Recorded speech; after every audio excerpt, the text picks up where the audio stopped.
mensen moeten om en groter die er hekken.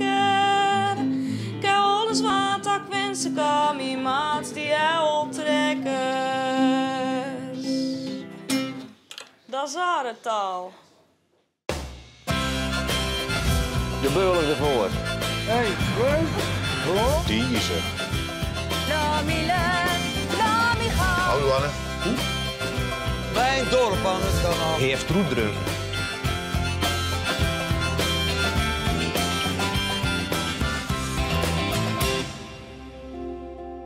Katinka Polderman wordt in 1981 geboren in het Zeeuwse dorp Seerabtskerken. In 2005 wint ze overtuigend het Leids Cabaret Festival. Sindsdien toert ze door het land met haar eigenzinnige cabaretvoorstellingen. Mijn liefje had een ander en ze was lelijker dan ik. Op een stormachtige dag ontmoet ik Katinka op de dijk bij Ierseke. Wat een mooi plaatje. Ja. Zo, jij hier op een bankje aan het water. Jij woont niet in Zeeland, hè? Nee, ik woon er niet meer. Ik heb 17 jaar in Zeeland gewoond. Ik ben er geboren en getogen en nu woon ik in Den Bosch. Oké. En wat heb je nog met Zeeland? Ja, ik voel wel dat ik er vandaan kom. Je voelt dat je er vandaan komt? Ja, ik voel wel dat ik er vandaan kom en dat ik hier hoor. En dat wordt wel sterker naarmate ik langer weg ben. Dus ik hecht wel waarde aan het dialect en aan bijvoorbeeld die Zeeuwse sieraden en de mentaliteit en de natuur. Maar hoe ging dat vroeger bij jullie thuis? Want spraken jullie Zeeuws?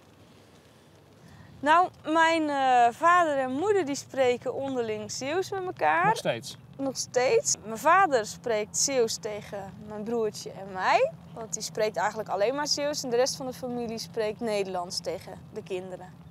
Maar praat je vader wel Nederlands of helemaal niet? Heel af en toe met hele grote tegenzin. Maar hij spreekt zelfs als hij een Pool tegenkomt, spreekt hij nog Zeeuws. En dan zegt hij, ja, dat versteer je ook al. En dat is dan ook zo. Oh, ja. En jij zelf? Heb jij Zeeuws gepraat vroeger? Nee, ik heb nooit... Ja, dat is voor de grap. Als je een grapje zegt en dat dan in het Zeeuws. Maar ik heb nooit met vrienden of familie Zeeuws gepraat. Nu zeg je, ik ga er weer meer naar verlangen. Wat is Zeeuws voor jou dan? Ze zeggen wel eens Zeeuwse klei zuigt. Of klei zuigt. En dat merk ik wel. Dat ik toch wel verknocht ben aan Zeeland. En dat ik hier echt hoor. Dat ik hier echt vandaan kom. Nou heb je nooit Zeeuws gesproken. Maar je kent dialect wel, toch? Ja, ik heb bijvoorbeeld bluesliedjes, authentieke bluesklassiekers in het Zeeuws vertaald. Oké. En die gingen dan wel door de spellingscontrole bestaande uit mijn ouders. Oké. Om kleine aanpassingen. Maar de tongval heb ik natuurlijk wel. En ik spreek het ook wel. Katinka neemt me mee naar Rinus van Stee, een oesterkweker die typisch Ierseke spreekt. Maar eerst krijgen we een lekker oestertje. Zo, ja, maar ik lust dat helemaal niet. Als jij het doet, doe ik het ook. Nou, ik vind dat een goed idee. Nee, oh.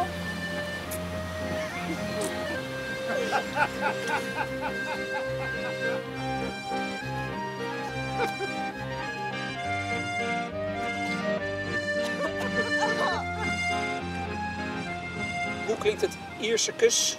Hoe klinkt het Isis? Platte zeugen, weet je wat dat is? Een platte zeugen? Een platte zeugen? Een bosseltje. Een platte zeugen. Zijn er ook uitdrukkingen? Kop als een slegge, dat vind ik een mooie. En een slegge, dat is een platte hamer. Of zo'n Ja, zo wordt een hamer. Ja, ja. Maar mijn opa zei altijd als hij hoofdpijn had... Goster, kijk, kop als een slegge. Ik neem aan dat jullie het ook belangrijk vinden dat het dialect blijft bestaan. Ik vind het sowieso heel erg belangrijk. Wat is je moederstaal? Is het gevoel ook? Dat denk ik dat er wel mee te maken heeft. Het heeft toch wel een bepaalde waarde eigenlijk. We verloochenen je afkomst niet. Als ik Zeeuws hoor, dan weet ik wel van, nou ja, ik ben thuis. Dat is erin van Mien. Dat. Ja. Ja. Dialect is het gevoel van thuis zijn, dicht bij jezelf.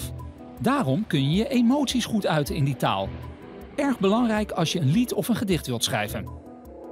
Is dat voor elk dialect even makkelijk? Schrijver en dichter Rien van den Berg spreekt Fries en Urkers en weet hier dus meer van. Nou, en deze ding heeft ook nog grappig. Hier, Albert, kijk eens. Albert, ruik eens. Kom eens hierheen, maat. Zo. Hier lekker. Hier. Spitten.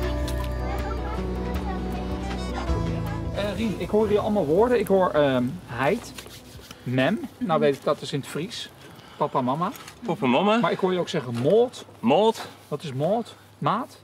Vriend. Ja. Oh, vriend, ja. Vriend, maat. Kan maar, ja, makker. Ja. Dat is Urkers. Urker. Oh, dat is weer Urkers. Dat is weer Urkers. Maar dat betekent ook meer dan in het Nederlands. Betekent dat echt vriendschap.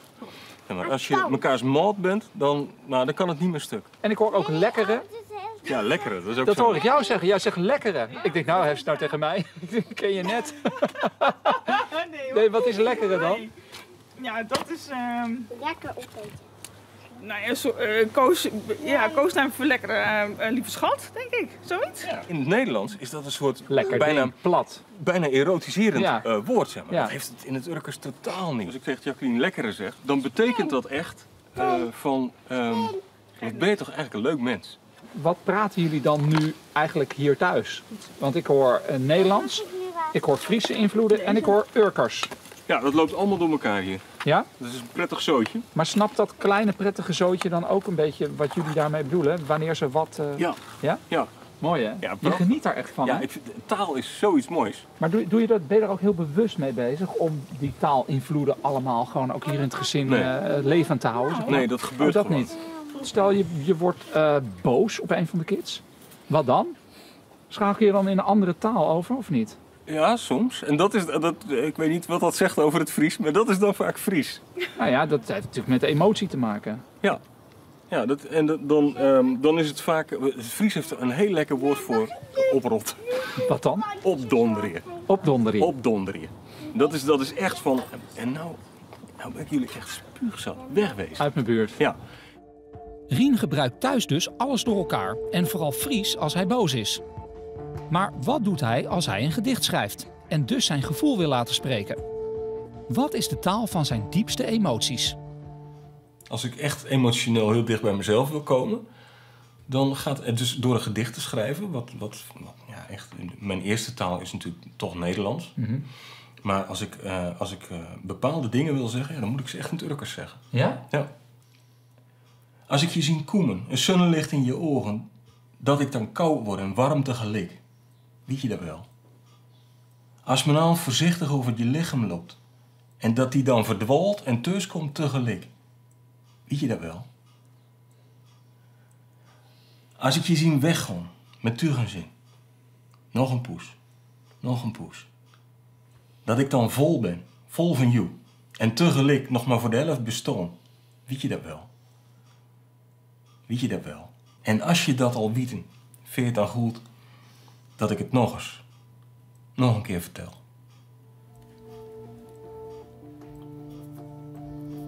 Als je dit in het Nederlands gaat vertalen, dan hou je maar de helft over.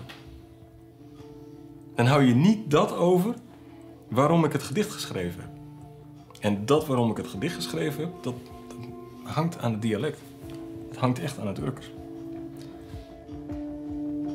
Dankjewel.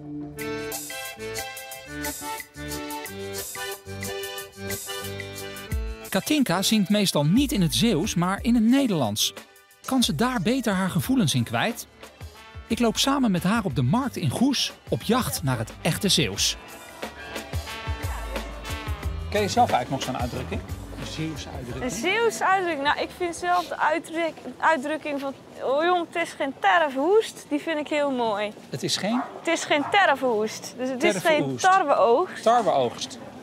Want vroeger, als dan het tarwe moest worden geoogst... dan dat mocht niet als het regende. Dat moest allemaal voor de regen gebeuren. Snel. Dus snel. Dus als er iemand heel haastig doet... dan zeg je, jong, het is geen terfhoest. Met andere woorden, doe het een beetje rustig aan. Ja, wat is nou typisch Zeeuws om te zeggen?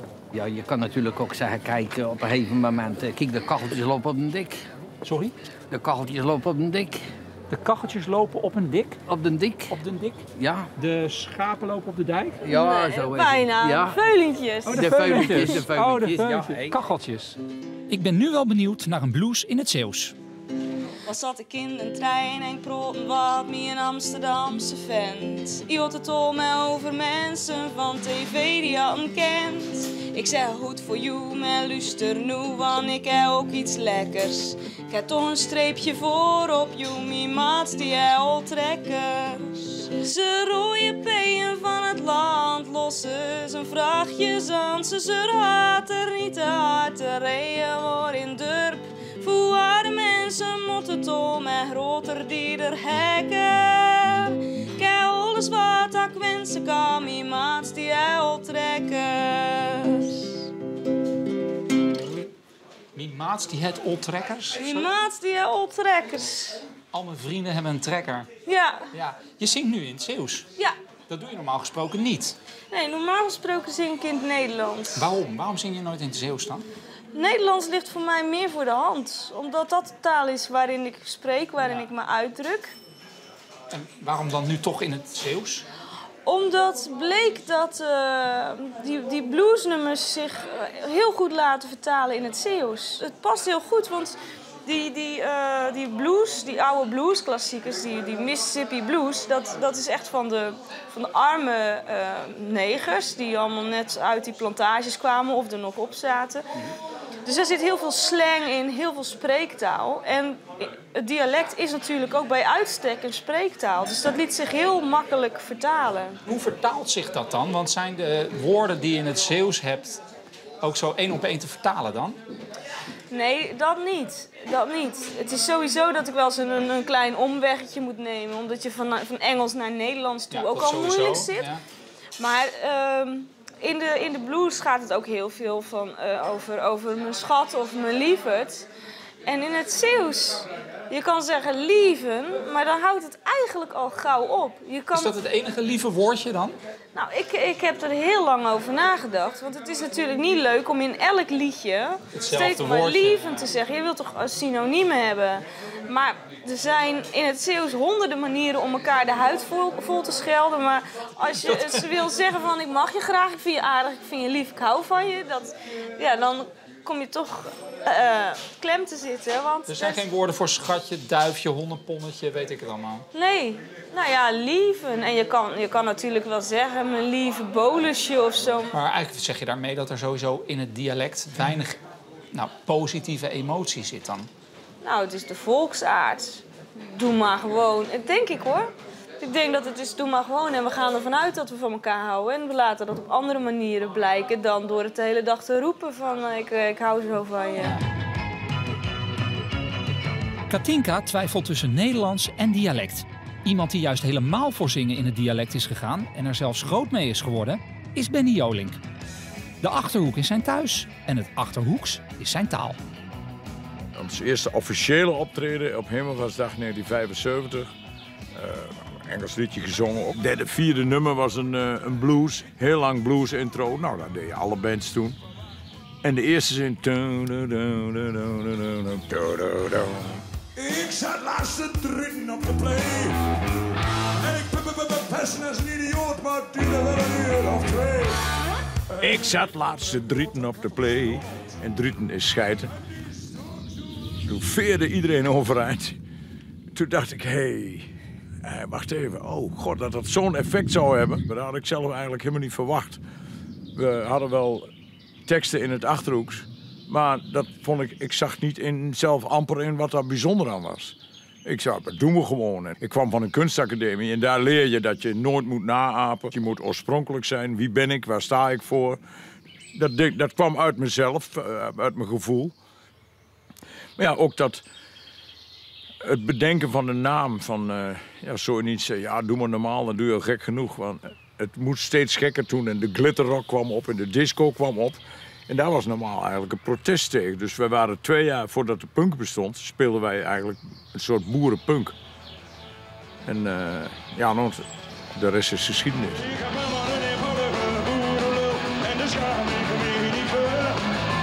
We hebben nooit de Achterhoek gepromoot, we hebben altijd het platteland gepromoot.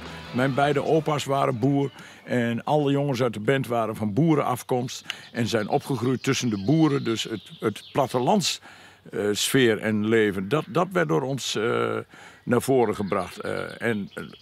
Plattelanders waren altijd een beetje terughoudend tegenover de stedelingen, hadden een beetje een minderwaardigheidscomplex. En daar hebben wij heel wat aan bijgedragen. Dat minder werd. En dan kan je dus alle provincialen van Nederland, die vonden het geweldig. Waarom zijn er volgens Benny tegenwoordig steeds meer bands en artiesten die in dialect zingen? Ik denk zonder op te scheppen dat het door normaal is geworden om in het dialect te zingen. Ik denk dat die mensen er één voor één allemaal achter zijn gekomen dat je je eigenlijk beter kan uitdrukken. En zeker in de muziek in het dialect dan in het algemeen beschaafd Nederlands. Ik zeg altijd, het Nederlands is net als het Duits geschikt voor politieke en wetenschappelijke discussies. Maar als je je gevoel wil uitdrukken, dan is elk dialect beter dan het ABN. Zo, dat is duidelijke taal. ABN, ofwel standaard Nederlands voor officiële en ambtelijke zaken, en dialect om je emoties te kunnen uiten. En wat is er nou emotioneler dan een bruiloft? Nicole en Ruud Bijker trouwen vandaag daarom in hun eigen dialect, het Drents.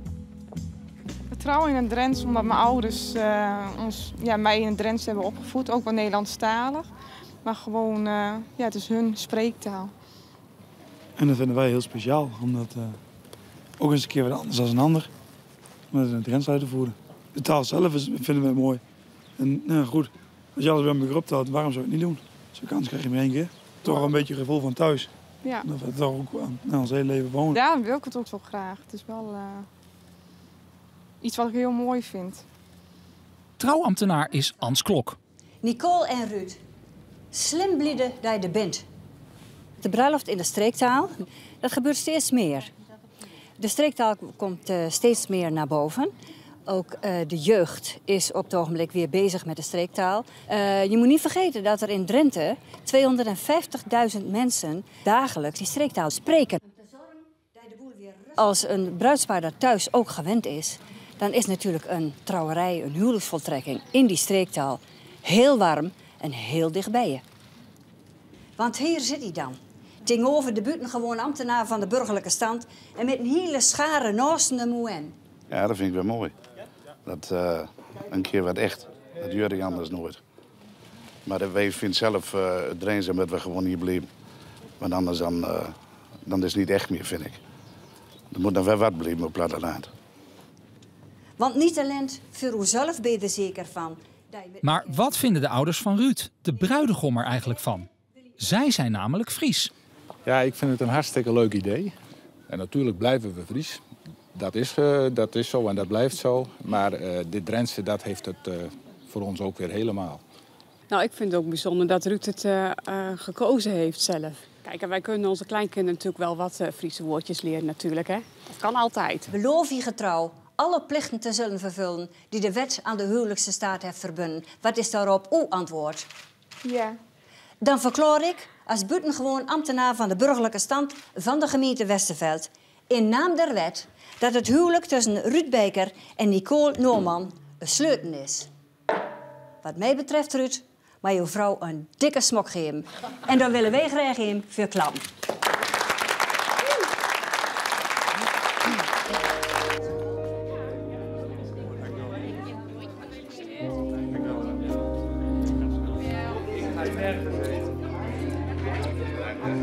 Jammer dat het in Zweeds was, maar bedankt. Zulke dingen beginnen niet aan. Goed gedaan.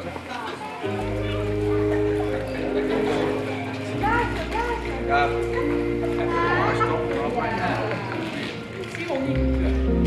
Ja, oma.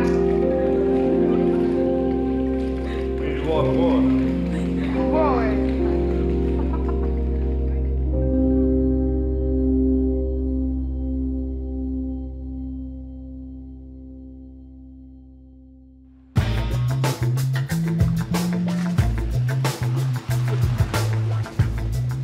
Ik ben met Katinka op weg naar haar ouders. Haar moeder sprak Nederlands tegen de kinderen en haar vader Zeeuws.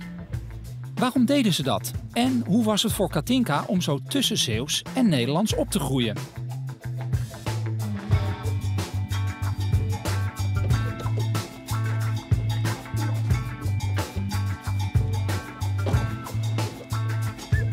Ja. Toch wel, hè?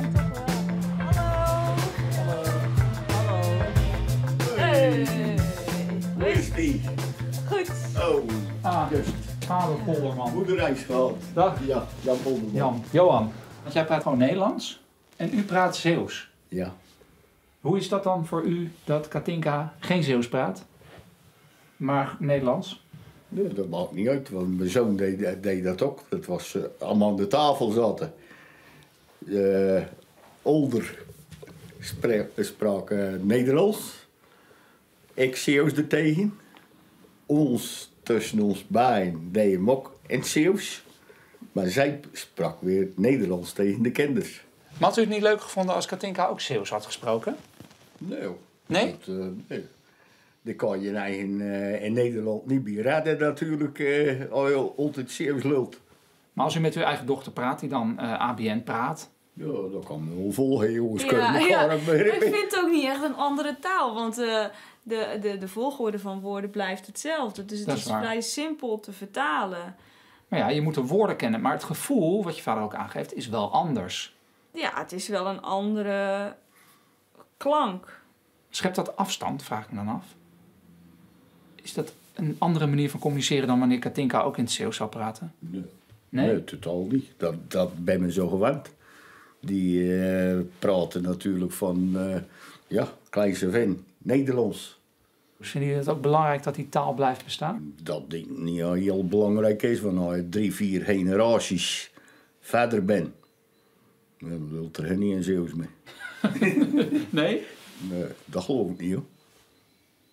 Het is niet net als een tupmussen die je kan bewaren. Het is niet als? Als een tupmussen. Een tupmussen? Een tupmussen. Wat is een tupmussen die je kan bewaren? Ja, wat is dat? Die boerinnen vroeger, die hadden van die mooie mutsjes op. Ja. Oh, dat zou heet Kleverdracht. Dus ja, dat lag in de kast, maar taal niet, hè. En wat vindt u? Is het belangrijk dat die taal blijft bestaan? Dat dat doorgegeven wordt? Ja, omdat het iets van thuis is. Iets waar je je prettig bij voelt. Iets van de cultuur en iets van vroeger. Ja. Ja. En in die zin vind ik het ook heel leuk dat Katinka af en toe liedjes in het Zeeuws zingt. Ik vond een kaart te lang bewaard, in mijn kerk een karmiepet, de strevalje van Cobrim. Hij te me een bak niet biks, Dinke jou zei het glad niks, met is weer ik geboren ben. Dit dorp, ik weet nog hoe het was, de boerenhuisjes in de klas, de boog het miezenhoekjes. Het gemeentehuis, met de pitterbie, het stoomtreintje bij Van de Vrie, de schipjes en de tjoekjes. En langs de dreven van mijn vader zag ik de meidonichtjes steen. Ik was nog jong en wist niet beter, als dat het nooit voorbij zou heen. Heel mooi. Mooi. Dankjewel. Ja, jochie.